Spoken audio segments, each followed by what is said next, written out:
के महान आचार्य श्री कुंकुन देव रचित ग्रंथादिराज समय सार पे स्वाध्याय चल रहा है। लास्ट स्वाध्याय में कर्ता कम अधिकार की 105 से 108 चार गाथा चली थी। उसमें अंत में ये स्पष्ट कर दिया कि आत्मा ज्ञानावरणादि कर्मों का कर्ता नहीं है। मतलब जो 8 प्रकार के कर्म बंधते हैं, ऐसा कार्य होता है पुद्गल में, उसका कर्ता आत्मा नहीं है। उसका कारण भी बताया था, क्योंकि यह आत्मा तो उस द्रव्य कर्म को न उत्पन्न करता है, न द्रव्य कर्म के प्रकृति को बंधरूप करता है, न वह द्रव्य कर्म के अनुभाग रूप परिणति को करता है, न आत्मा द्रव्य कर्म के प्रदेश बंध रूप ग्रहण करता है, न उस द्रव्य कर्म के स्थिति बंध रूप आता है। मतलब अपने सामान्य रूप से एक बंध शब्द बोलते हैं। बंध में 4 प्रकार पड़ते हैं। जो कारमान वर्गना नाम के पुद्गल परमाणु है, उसके जितने परमाणु आते हैं उसको कहते हैं प्रदेश बंध कहते हैं।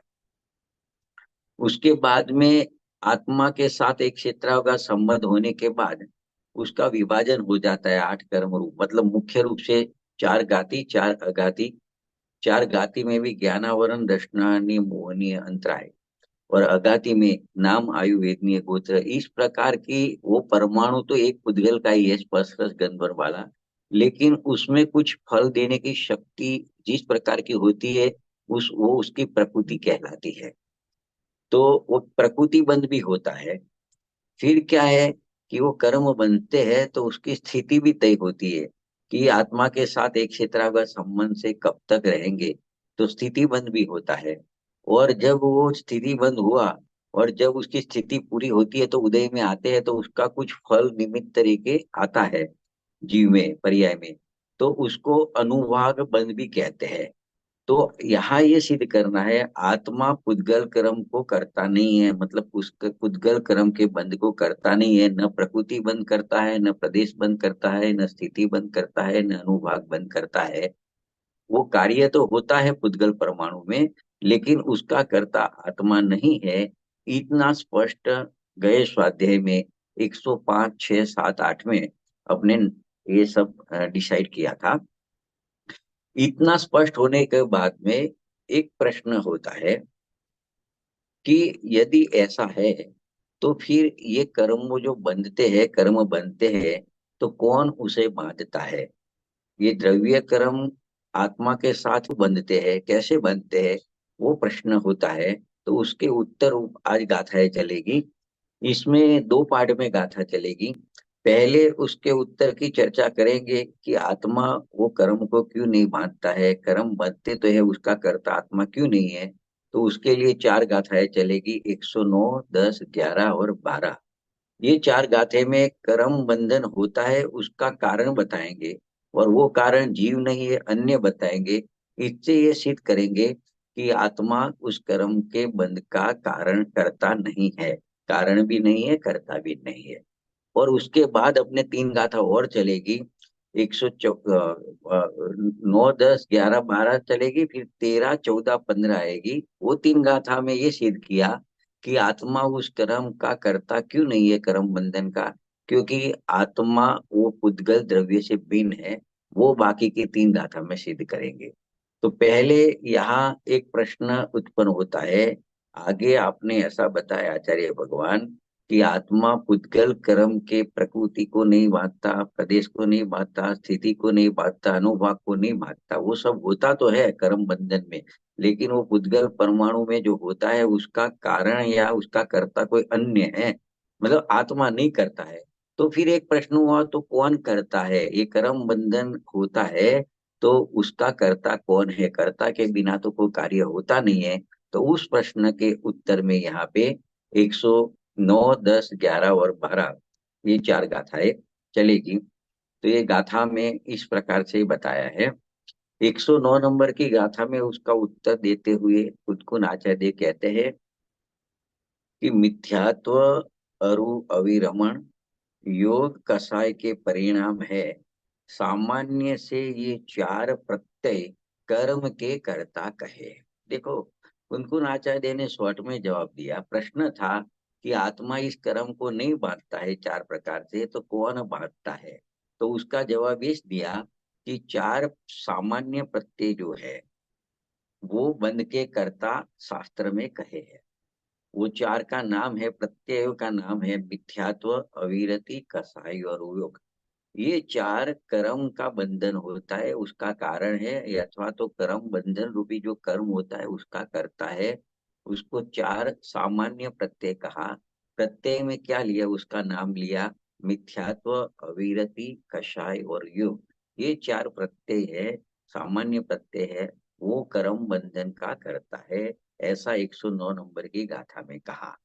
फिर 110 नंबर में गाथा में क्या कहा कि मिथ्यात्व आदि संयोगी जिन तक जो कहे गुणस्थान है, बस ये त्रयोदश यानी 13 भेद प्रत्यय के कहे जिन सूत्र में। ये देखो, ऊपर चार कहे मिथ्यात्व, अविरति, कषाय और योग, उसको सामान्य कहा, और उसके जो विशेष परिणाम होता है उसको यहाँ मिथ्यात्व से अयोग केवड़ी तक के कहे, मतलब 13 गुणस्थान कहे, उसको विशेष रूप से कर्म बंधन का कर्ता कहा 110 नंबर की गाथा में।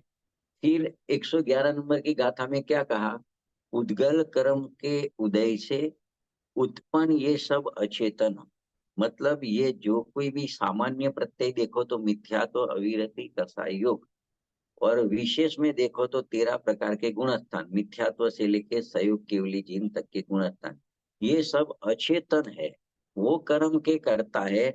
ये वेदक नहीं है आत्मा, मतलब आत्मा उसको करता भी नहीं है, उसको वेदता भी नहीं है।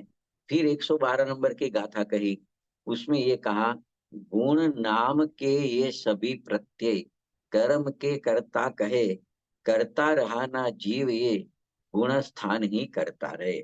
मतलब यहाँ पे ये तय किया कि गुण नामक प्रत्यय, गुण यानी गुणस्थान, गुणस्थान कर्म बंध को करते हैं, इसलिए जीव तो इन कर्मों का अकर्ता ही रहा और गुणस्थान ही कर्मों का कर्ता बना, कहा है, यह सिद्ध हुआ है। तो देखो, ऐसे कुनकुन आचार्य ने तो शॉर्ट में चार गाथा में ऐसा कह दिया है। तो देखो, अभी ये सब मिला के अपने सोचे कि प्रश्न क्या था। प्रश्न पहले तो क्यों हुआ? प्रश्न इसके लिए हुआ कि आगे की चार गाथा में ये तय किया कि जो कर्म बंधन का कार्य होता है, कर्म का जो मतलब प्रदेश बंध, प्रकृति बंध, स्थिति बंध, अनुभाग बंध होते हैं चार प्रकार के, उसको आत्मा नहीं करता। तो प्रश्न हुआ कि आत्मा नहीं करता है तो कौन उसको करता है? तो यहाँ पे चार गाथा में जवाब दिया, जो प्रत्यय है सामान्य से चार कहे मिथ्यात्व, अविरति, कसाय और युग, उसको कहा कर्म बंधन का कर्ता। और उसको विशेष से कहे तो वो चार में से जो 13 उत्पन्न होते हैं, मिथ्यात्व से लेके 13वां गुणस्थान होता है संयोग की वृद्धि, तब तक उसको विशेष मतलब विशेष प्रत्यय कहते हैं। तो वो कर्म बंधन का करता है, ऐसा चार गाथा में शॉर्ट में उसका उत्तर भी दे दिया। तो देखो, इसमें से इतना तो निष्कर्ष निकला कि आत्मा तो कर्म बंधन का करता नहीं है। आत्मा यानी अपना स्वभाव, भगवान आत्मा तो अपना अपनी निज भगवान आत्मा तो कर्म बंधन का करता नहीं है। और यहाँ ये प्रश्न भी होएगा, जो आत्मा कर्म बंधन का करता नहीं है तो कर्म को कौन बांधता है? तो कहते हैं कि क्योंकि ऐसा प्रश्न क्यों होएगा कि जब कोई भी कार्य होता है तो उसका कर्ता अवश्य होता है जगत में। यहाँ कर्म बंधन का कार्य हुआ उद्गल परमाणु में, तो उसका भी कोई ना कोई कर्ता होना चाहिए। तो आपने तो सिद्ध किया कि आत्मा उसका कर्ता नहीं है, तो उसका कर्ता कौन है? ये बात यहाँ पे प्रश्न है। तो उसके उत्तर रूप पे कहा कुनकुन आचार्य देव ने कि बंध के कारण प्रत्यय है, वो प्रत्यय सामान्य से चार भागों में विभाजित किए जाते हैं। और वो चार प्रकार कौन से, उसके नाम भी यहाँ पे दिए, मिथ्यात्व, अविरति, कसाई और योग। देखो, यहाँ तो खाली एक मतलब उसका खुलासा आता है। अभी मिथ्यात्व का भाव वासना नहीं होगा, अविरति का नहीं होगा, कसाई का नहीं होगा, योग का, यानी जितना भाव वासना होगा उतने डीप में आप चिंतन में जा सकते हैं। तो यहाँ तो एक बस एक सूत्र के रूप में कहा जाता है कि भाई ये उसके करता है। तो उसको थोड़ा डिटेल में भी समझना जरूरी है, उसके लिए अलग गाथाएं वगैरह होती है, ग्रंथें होती है, उससे उसका अभ्यास जरूरी है। नहीं तो फिर ये कर्ता क्यों कहा वो भी समझ में नहीं आएगा, आत्मा को अकर्ता क्यों कहा वो भी समझ में नहीं आएगा। तो इसके लिए आगे पीछे का थोड़ा अभ्यास निरंतर करते रहना चाहिए। यहाँ तो एक ही बात की कि ये जो कर्म बंधन का कार्य होता है उसका कर्ता आत्मा नहीं है, तो प्रश्न हुआ कि उसका कर्ता कौन है। तो कहा कि चार प्रकार के जो प्रत्यय उसका करता है, वो प्रत्यय को चार नाम दिए, चार प्रकार में विभाजित किए, मिथ्यात्व, अविरति, कसाय और योग। तो देखो यहाँ खाली ये 109 नंबर की गाथा में चार प्रत्यय बताए, बंध के कारण बताए, ऐसा नहीं है। तत्वार सूत्र जो मोक्ष शास्त्र है, जैनों की गीता कहलाती है, वो महाशास्त्र है, उसमें भी बंध के कारण के रूप में इन्हीं को गिनाया है, यही इन्हीं को ही गिना है। इतना फर्क है उसमें और इसमें कि यहाँ बंध के कारण पांच कहे हैं, यहाँ बंध के कारण चार बताए, यहाँ बताए मिथ्यात्व, अविरति, कसाई योग। और वहां बताए मोक्ष शास्त्र में मिथ्यात्व, अविरति, कसाई योग तो रखा और एक प्रमाद को ऐड किया, और प्रमाद को बीच में रख दिया, मिथ्यात्व, अविरति, प्रमाद, कसाई और योग। तो इस प्रकार से तत्वा सूत्र जी में उमा स्वामी ने भी कहा कि कर्म बंध के कारण है पांच है, मिथ्यात्व, अविरति, प्रमाद, कसाई और योग। मतलब तात्पर्य क्या निकला इसमें से कि बंध का मूल कारण प्रत्यय है, प्रत्यय है, प्रत्यय कारण है, मतलब ये आश्रव है, प्रत्यय को आश्रव भी कहते हैं। तो आश्रव बंध का मूल कारण है और बंध उसका कार्य है। तो देखो, इसको कारण कार्य कहा, प्रत्यय को कारण कहा, बंध को कार्य कहा। उसको ऐसे भी कह सकते हैं, प्रत्यय करता है और बंध कर्म है। तो इसको कारण कार्य कहो या कर्ता कर्म कहो, एक ही बात है, दोनों संबंध एक ही है।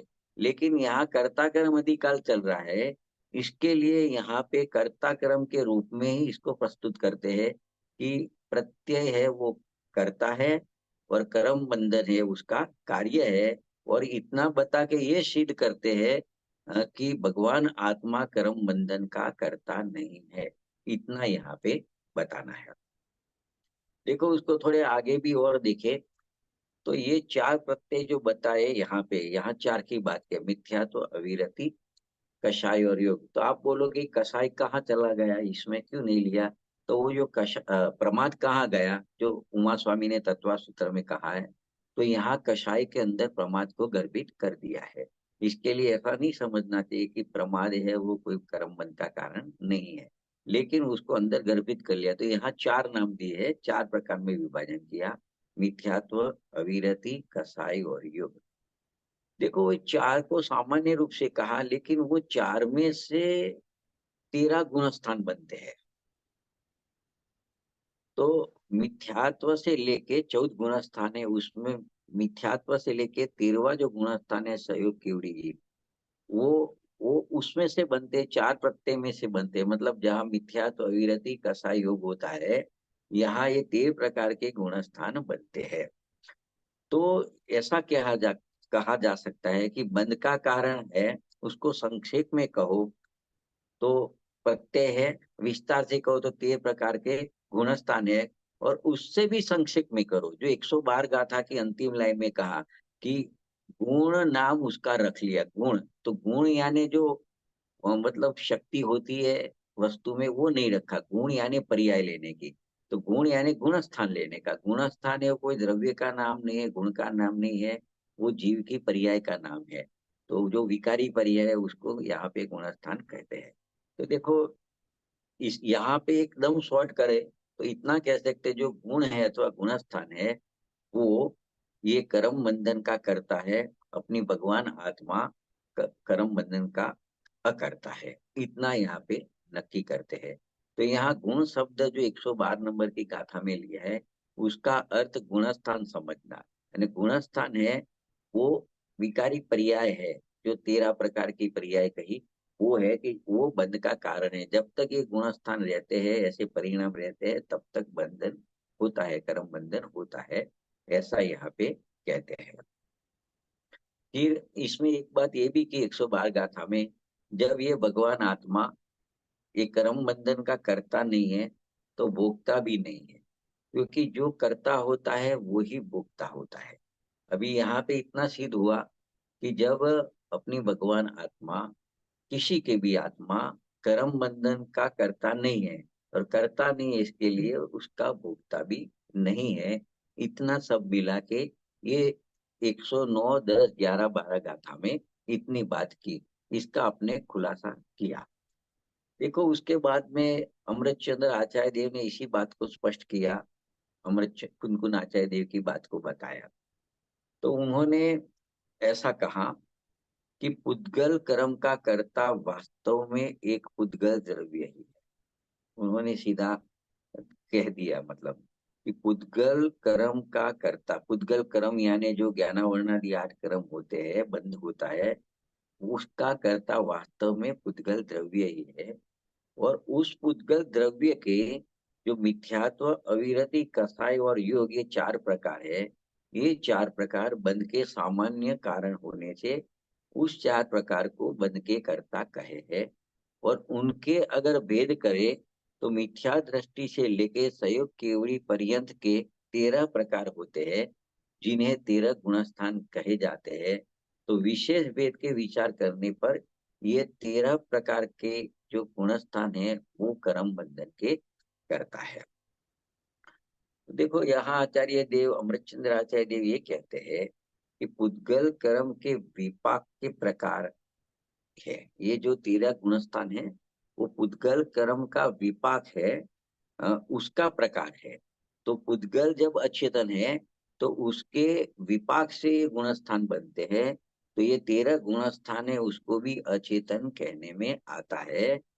तो यहाँ कहते हैं ये 13 प्रकार के जो गुणस्थान है वो स्वयं कर्ता होकर व्याप्य व्यापक भाव से पुद्गल कर्म को करे तो भले करे, लेकिन इसमें आत्मा का कुछ आया नहीं, मतलब आत्मा ने उसमें कुछ किया नहीं। देखो ये बहुत मार्मिक लाइन है यहाँ पे।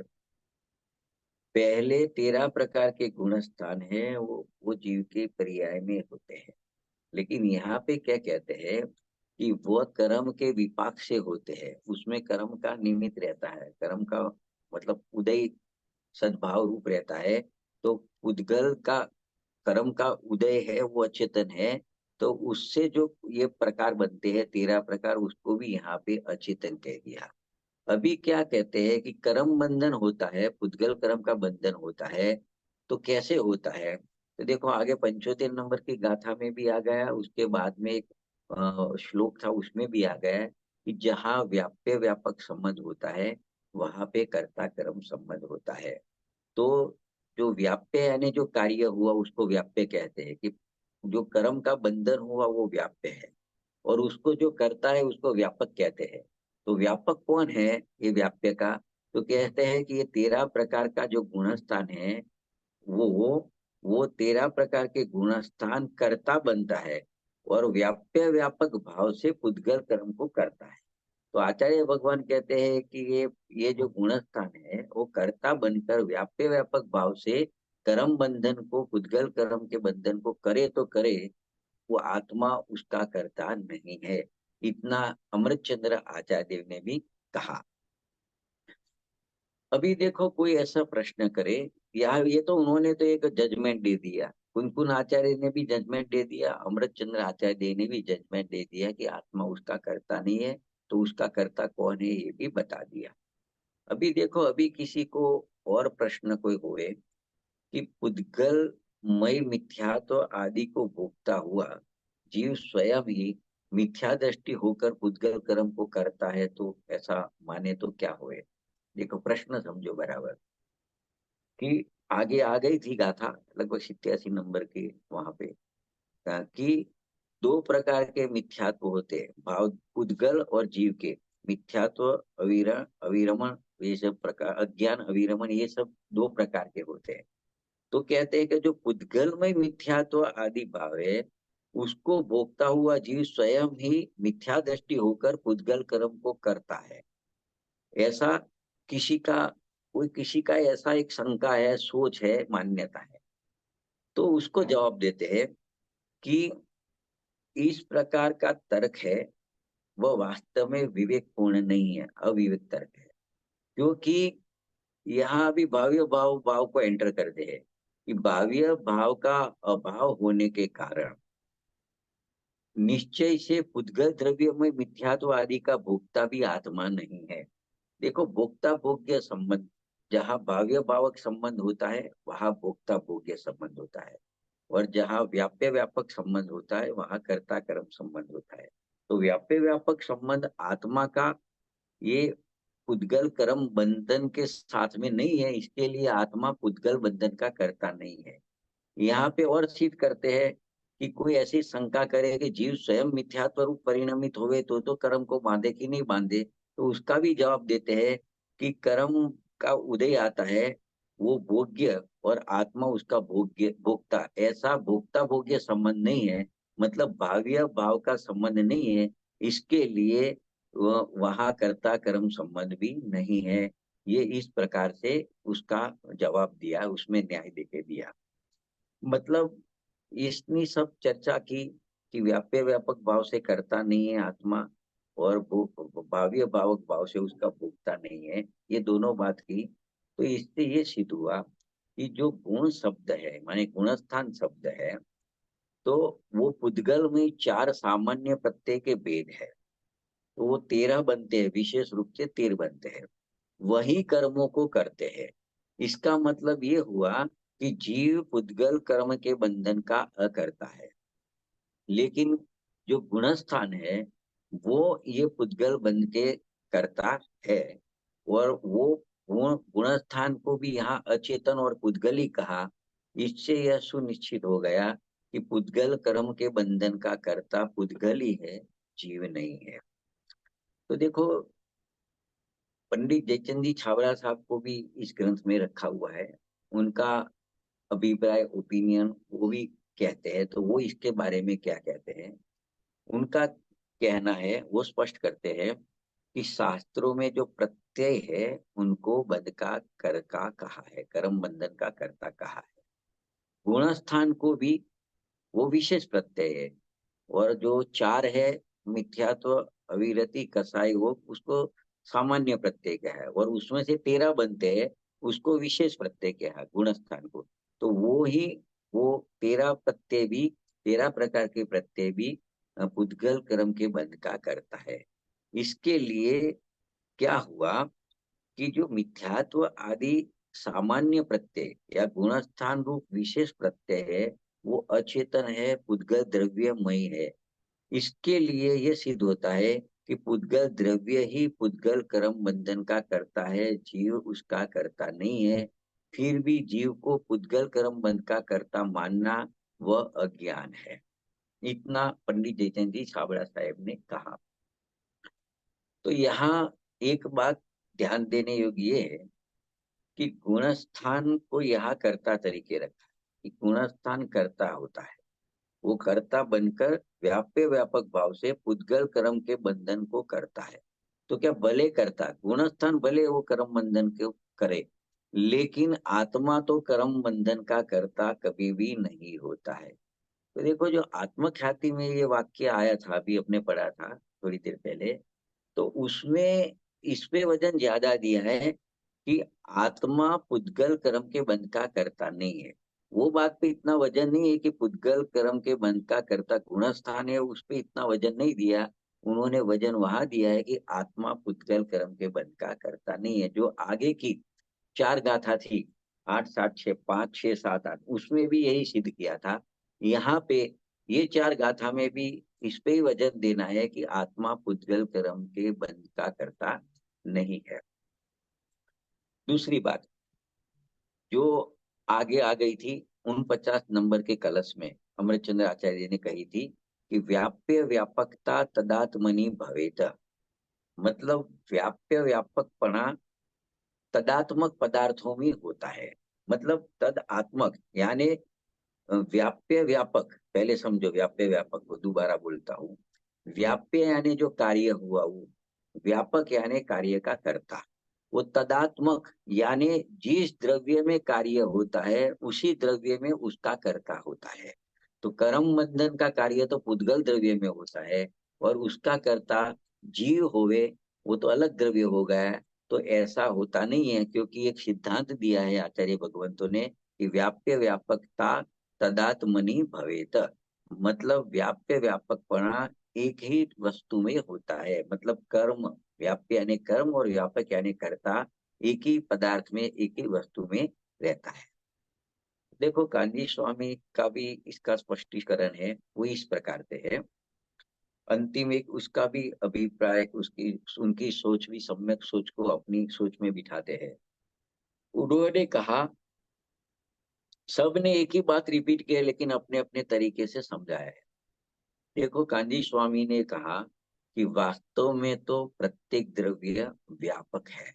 ऐसा नहीं है कोई द्रव्य का नाम तो व्यापक कर्ता और कोई द्रव्य का नाम व्यापक कर्म कोई अलग द्रव्य में, ऐसा नहीं है।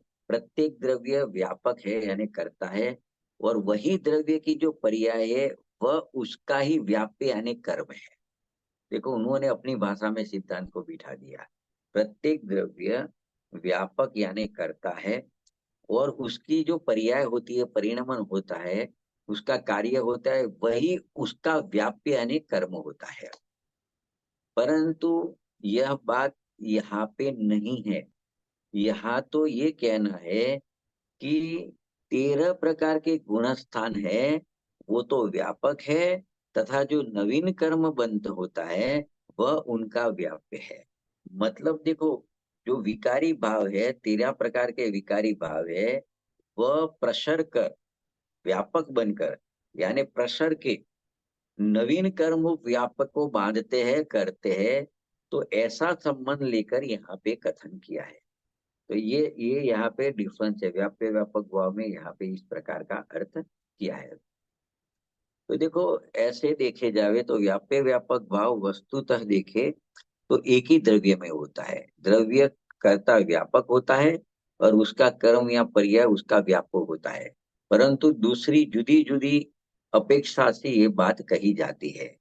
तो यहाँ ये कहना है, यहाँ इस अपेक्षा से ऐसा कहा है कि पहले आत्मा का शुद्ध द्रव्य लिया है, एकला चैतन्य द्रव्य को आत्मा कहा।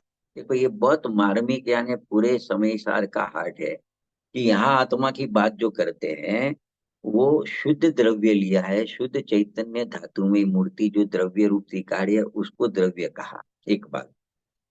और 13 प्रकार के गुण स्थान है, ऐसे तो पर्याय है जीव की, लेकिन उसको अचेतन कहा। क्यों अचेतन कहा? कि वो जीव का स्वभाव नहीं है, विकार है इसके लिए।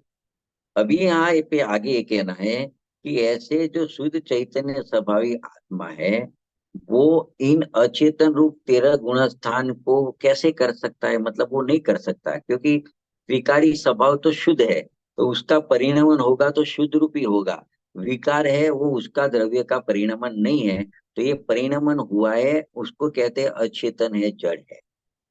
तो यहाँ क्या कहते हैं कि जब अचेतन ऐसा गुण स्थान, जड़ गुण स्थान शुद्ध आत्म द्रव्य में है ही नहीं, उससे हुआ ही नहीं है, तो फिर आत्मा नवीन कर्म को कैसे बांध सकता है? तो यहाँ इस प्रकार की शैली से ये गाथाएं समझाई जा रही है। ऐसी कोई अलौकिक वेद ज्ञान की पराकाष्ठा की बात इस समय सार ग्रंथ में, अध्यात्म ग्रंथ में अद्भुत बात ऐसे आती है। तो जब तक इस प्रकार की अपेक्षा को नहीं समझेंगे तब तक अपने को ये बात बैठेगी नहीं कि देखो सहयोग केवड़ी जिन, ऐसे उसको अरिहंत दशा कहते हैं और यहाँ पे उसको अचेतन कह रहा, उसको विकारी पर्याय का ही। तो वहां योग का विकार लिया, सयोग कहा ना, तो उतना भी विकार है, वो आश्रव्य प्रत्यय है। जब तक उतना है तो वहां पे भी इयापथ आश्रव होता है। मतलब अरिहंत दशा में सहयोग केवड़ी तक आश्रव होता है, तो एक समय का आश्रव एक समय का बंध भी होता है। तो यहाँ पे उसको भी विकार है परिणमन, तो वो शुद्ध द्रव्य नहीं है। तो जब ये विकार परिणमन शुद्ध द्रव्य का नहीं है, तो फिर वो आत्मा जिस विकार से कर्म बंधन होता है उस कर्म बंधन को कैसे करेगा? वो अपेक्षा वो दिमाग में रखते हुए जितनी चर्चा चली, दोबारा उसको आप पढ़ोगे तो समझ में आएगी, अपने सबको दिमाग में बैठेगी। तो इस अपेक्षा से ये बात चल रही है। देखो अभी जयसेन आचार्य देव है एक, उन्होंने भी एक तात्पर्य वृत्ति नाम की टीका लिखी। अमृत चंद्र आचार्य देव ने टीका लिखी, उसका नाम आत्मख्याति है। जयसेन आचार्य देव ने तात्पर्य वृत्ति टीका लिखी। उनकी टीका में भी ये चार गाथाओं का भाव दिया है। उन्होंने नई विभाग से इसको स्पष्ट किया है। देखो नई विभाग का थोड़ा बहुत ज्ञान होगा तो इसमें ज्यादा रस पड़ेगा, नहीं तो समझ में तो आएगा, ऐसा नहीं है। तो उन्होंने नई विभाग से इसका उत्तर दिया है। मूल प्रश्न जो था कि आत्मा इस कर्म बंधन का कर्ता नहीं है, तो कर्म बंधन तो होता है, तो इसका कर्ता कौन है? तो उन्होंने नए विभाग से इसका जवाब दिया है। तो देखो क्या वो सिद्ध कर रहे हैं, उसको मैं पढ़ रहा हूँ कि देखो, दो नहीं आएंगे, निश्चय नहीं और व्यवहार नहीं, बराबर। तो उन्होंने कहा निश्चय नहीं से अभेद विवक्षा में बंध का कर्ता एक उद्गल द्रव्य ही है। देखो ये एक नहीं है, अपेक्षा है। और भेद विवक्षा करे तो वेद विवक्षा में चार जो सामान्य प्रत्यय है, मिथ्या तो अविरति प्रमाद और योग, कषाय और योग, उसको मूल प्रत्यय भी कहते हैं, उसको बंध के कर्ता कहे हैं। तो देखो दो विवक्षा बताई, अभेद विवक्षा उसको निश्चय कहा और भेद विवक्षा उसको व्यवहार कहा। अभेद विवक्षा से निश्चय नहीं से आत्मा कर्म बंधन का कर्ता नहीं है। लेकिन जब भेद विवक्षा करते हैं, व्यवहार से कथन करते हैं, तो इस कर्म का कर्ता कौन है, उसका जवाब देते हैं कि चार प्रकार के सामान्य प्रत्यय जो मूल प्रत्यय है, मिथ्या तो अविरति कसायु और योग, वो बंध के करता है, ऐसा आचार्य भगवान ने जीव देव ने कहा है। और उत्तर प्रत्यय है, वो उत्तर प्रत्यय तो बहुत होते हैं, लेकिन आचार्य भगवान मुख्य रूप से 13 प्रकार के उत्तर प्रत्यय कहते हैं, जो 13 गुणस्थान है, मिथ्यात्व से लेके संयोग केवड़ी तक के गुणस्थान है, वहां तक ये प्रत्यय कोई ना कोई बना रहता है चार में से। तो इसके लिए सर्वज्ञ भगवान ने उसको कर्म बंधन का कर्ता कहा है। तो मतलब सब मिला के रेशन आचार्य ने क्या कहा है कि सामान्य चार प्रत्यय जो कहा, मिथ्यात्व अविरति कसाय और युग है, तो ये इसमें से 24 गुणस्थान बनते हैं। तो मिथ्यात्व से लेके संयोग केवड़ी तक के गुणस्थान है, वो 13 भेद है, वो कर्म बंधन के करता है, या ऐसे यहाँ पे कहा है। तो इसमें नई का क्या रोल आया? तो देखो यहाँ बहुत अच्छी बात अभी आती है कि मिथ्यात्व आदि जो भाव प्रत्यय है, जीव की पर्याय में होते हैं, तो शुद्ध निश्चय नहीं से देखे तो जीव के परिणाम होते हुए भी उसको अचेतन यहाँ पे कहा है। आगे कहा था आत्मा शुद्ध चैतन्य धातु मूर्ति है, तो उसका विकार रूप परिणाम नहीं है। यहाँ पे नई का प्रयोग करते हैं कि शुद्ध निश्चय नहीं से अगर आत्मा को देखे, पर्याय में भले मिथ्यात्व आदि विकार है, लेकिन शुद्ध निश्चय नहीं से आत्मा को देखे, तो आत्मा में ऐसा मिथ्यात्व आदि भाव नहीं, मतलब स्वभाव में नहीं है, अपने द्रव्य में नहीं है। तो क्यों निकाल दिए पर्याय में मिथ्यात्वादी भाव को? तो दो कारण से। एक तो शुद्ध निश्चय ने से तो खाली द्रव्य दिखेगा, पर्याय नहीं दिखेगी, तो द्रव्य में वो भाव होते नहीं है। और दूसरी तरफ से कहे तो ये जो पर्याय में विकार होता है मिथ्यात्व अविरति कसायोग का, वो पुद्गल कर्म के उदय से होता है, और पुद्गल कर्म अचेतन है, तो उसको अचेतन कह दिया। तो देखो ये एक नए विभाग से इतनी स्पष्टता की। उन्होंने एक दृष्टांत भी दिया है कि जैसे देखो, स्त्री और पुरुष दोनों के संयोग से पुत्र उत्पन्न होता है। अभी देखो उसमें विवक्षा भेद से कहे तो कोई कहेगे कि ये पुत्र देवदत्ता का है, और कोई कहेगा देवदत्त का है। जैसे बच्चा होता है ना, कोई भाई मम्मी का कि पापा का, पापा का है कि मम्मी का है, ऐसा कहते हैं ना, बराबर। इस प्रकार से दोनों के संयोग से हुआ है, तो कोई कहता है कि ये मम्मी का है, और कोई कहेगा पापा का है। तो भेद विवक्षा में ऐसे कथन बनते हैं, तो इसमें कोई दोष होता नहीं है। इसी प्रकार जीव और पुद्गल के संयोग से उत्पन्न होने वाले जो मिथ्यात्व आदि जो भाव प्रत्यय है, उसको अशुद्ध निश्चय नहीं से या अशुद्ध उपादान रूप से उसको कहे तो वो चेतन कह सकते हैं, क्योंकि जीव की पर्याय में चेतन की पर्याय में हुए हैं, और उसका जीव के साथ संबंध है।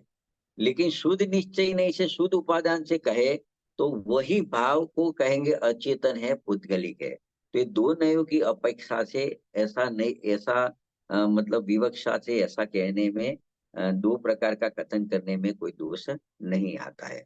लेकिन परमार्थ से अपने सोचे विचार करें तो मिथ्यात्व राग आदि जो प्रत्यय है वो एकांत से न तो जीव रूप है, न एकांत से पुद्गल रूप है। किंतु देखो, चूना और हल्दी जैसे मिलते हैं तो उसके संयोग से कुमकुम होता है, तो वे कुमकुम भी तो उस प्रकार से ये जो भाव है मिथ्यात्वादी प्रत्यय है वो भी जीव और पुद्गल के संयोग से उत्पन्न होते हैं। तो अगर शुद्ध निश्चय नहीं से विचार करे तो वो आत्मा में नहीं है। क्यों? वो कौन है? तो कहे अज्ञान से उत्पन्न हुए कल्पित भाव है, ऐसा वहां पे उसको कह सकते हैं। तो इसका निष्कर्ष ये निकला जैसन आचार्य का कि देखो कि स्त्री और पुरुष के संयोग से उत्पन्न बालक को एकांत से अकेले पुरुष का कहना या एकांत से अकेले स्त्री का कहना जिस प्रकार मिथ्या है, उसी प्रकार जीव पुद्गल के संयोग से उत्पन्न मिथ्यात्व रागादि भाव है एकांत से, यानी अकेले जीव का कहना या एकांत से अकेले पुद्गल को कहना मिथ्या है। तो फिर यहाँ पे एक प्रश्न होता है कि रागादि भाव शुद्ध निश्चय नहीं से किसके है, जीव के है कि पुद्गल के है? तो कहते हैं कि शुद्ध निश्चय नहीं से तो कहते हैं कि उसका जीव में अस्तित्व है ही नहीं, द्रव्य स्वभाव में अस्तित्व नहीं है। इससे आगे क्या कह सकते हैं? नहीं का प्रयोग करे, शुद्ध निश्चय नहीं का प्रयोग करे तो शुद्ध निश्चय का विषय द्रव्य बनता है और द्रव्य में ऐसे विकारी भाव होते नहीं है। तो इसमें से ये कहते हैं कि मिथ्यात्वादी जो प्रत्यय है वही कर्म को करते हैं, इसमें जीव का यानी द्रव्य स्वभाव का कुछ आया नहीं है, कुछ लेना देना नहीं है। क्योंकि शुद्ध निश्चय का प्रयोग करे तो शुद्ध निश्चय से ये भाव जो कर्म बंधन का कारण है, प्रत्यय है, वही जीव के नहीं है।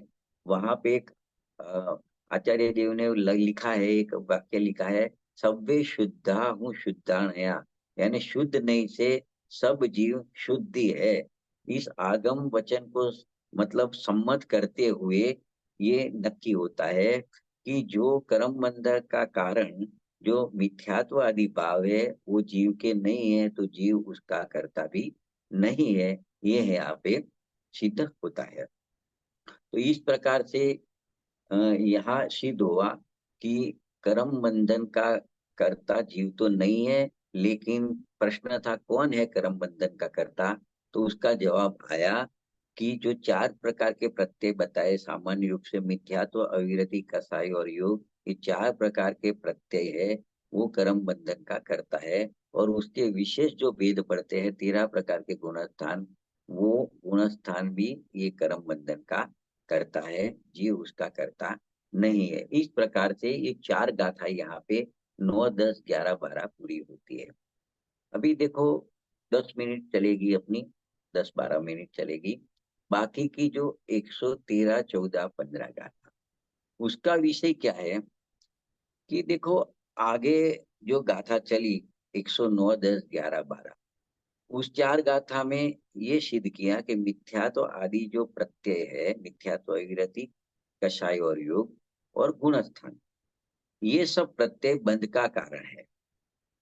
तो ये तीन गाथा में ये सिद्ध कर रहे हैं कि ये सब प्रत्यय सामान्य रूप 4 या विशेष रूप 13, ऐसे अनेक है लेकिन यहाँ 13 की बात की है। ये सब, ये उसको एक नाम दे तो कर्म नो कर्म, उससे भगवान आत्मा अत्यंत भिन्न है। ये तीन गाथा में सिद्ध करते हैं कि कर्म बंध का कारण जो प्रत्येक है सामान्य विषय, उससे अपनी आत्मा भिन्न है, ये यहाँ पे सिद्ध करते हैं।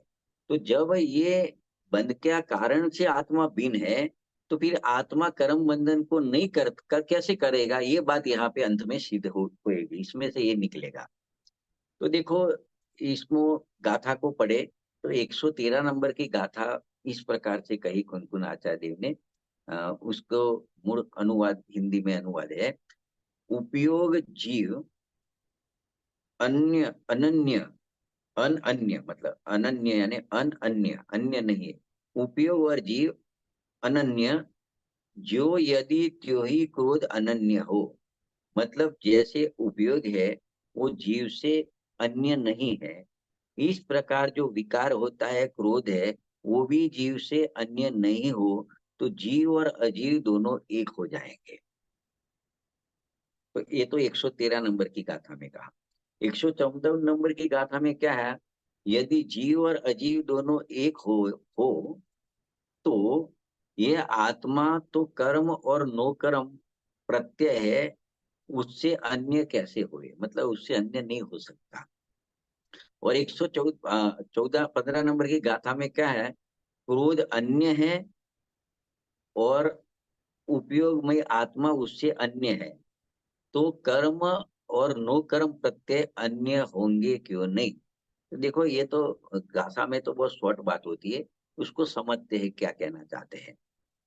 कि देखो यहाँ पे ये कहते हैं, जिस प्रकार 113 नंबर को लेते हैं, जिस प्रकार जीव से उपयोग अन्य नहीं है, अनन्य है, उसी प्रकार यदि क्रोध भी जीव से अन्य नहीं हो, अनन्य हो, तो क्रोध तो यहाँ पे अजीव का है, विकार को यहाँ पे अजीव का है, किस अपेक्षा से, शुद्ध नहीं की अपेक्षा से, वो बात ध्यान में रखने की, अथवा आत्मा की स्वभाव की अपेक्षा से विकार का कभी स्वभाव में प्रवेश नहीं हो सकता, इसके लिए उसको अन्य कहा और अचेतन कहा। तो जिस प्रकार आत्मा और उपयोग अन्य नहीं है, उसी प्रकार क्रोध और आत्मा भी अन्य न होवे, तो फिर जीव अजीव में अनन्यत्वपना आ जाएगा, या तो एक पना हो जाएगा। ये 113 नंबर की गाथा में जवाब दिया, बराबर। दूसरी 114 नंबर में कहा, अगर ऐसा हुआ तो इस जगत में जो जीव है वही नियम से अजीव ठहरेगा, और इस प्रकार का दोष जो प्रत्यय कहे, मतलब कर्म और नो कर्म के साथ भी इस प्रकार का दोष आएगा। दो बात आई। 115 नंबर की गाथा में कहा, यदि इस वजह से तू यह कह दे कि क्रोध अन्य है और उपयोग स्वरूप भी जीव अन्य है, तो जिस प्रकार क्रोध से जीव अन्य हुआ, उसी प्रकार ये प्रत्यय कर्म और नो कर्म भी जीव से अन्य सिद्ध होंगे।